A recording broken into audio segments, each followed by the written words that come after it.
Ya, betul.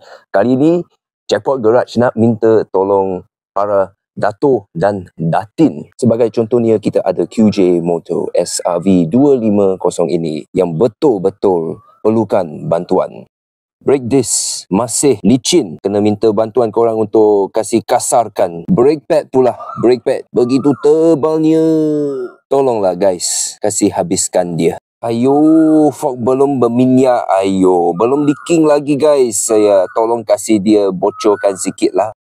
Bawa enjin setitis minyak pun tak ada. Ayo, tolong kasih dia enjin rosakkan lah sikit. Exhaust masih ori lagi hang. Tolonglah modi. Bunga, tayar masih tebal lagi. Tolonglah habiskan. Tengok, silin pun habis masuk.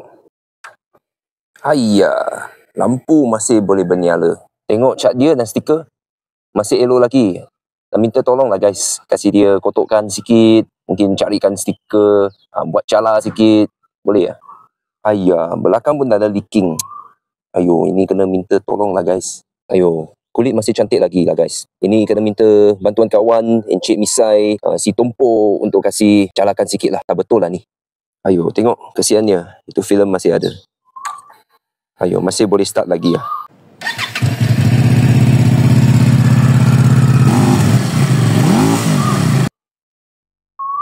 Terlalu rendah guys. Ini nak minta tolong semua. Ayo, tak sangka lah guys. Dia pakai bateri baru lah. Ayah, sorry ya guys. Ini nak minta tolong lah. Nak pakai sampai habis. Rantai dan sprocket pun elok lagi guys. Jadi itulah guys. Kita minta bantuan sumbangan dato dan datin. 14,000 sahaja untuk QJ Motor SRV 250 tahun 2023. Masih ada warranty sampai hujung tahun ini. Motor terlalu cantik. Ini kena minta tolong untuk kasih dia pakai sikit, jalan sikit. Untuk pertanyaan selanjutnya, dipersilakan call dan WhatsApp 018 3456792. Terima kasih guys kerana menonton.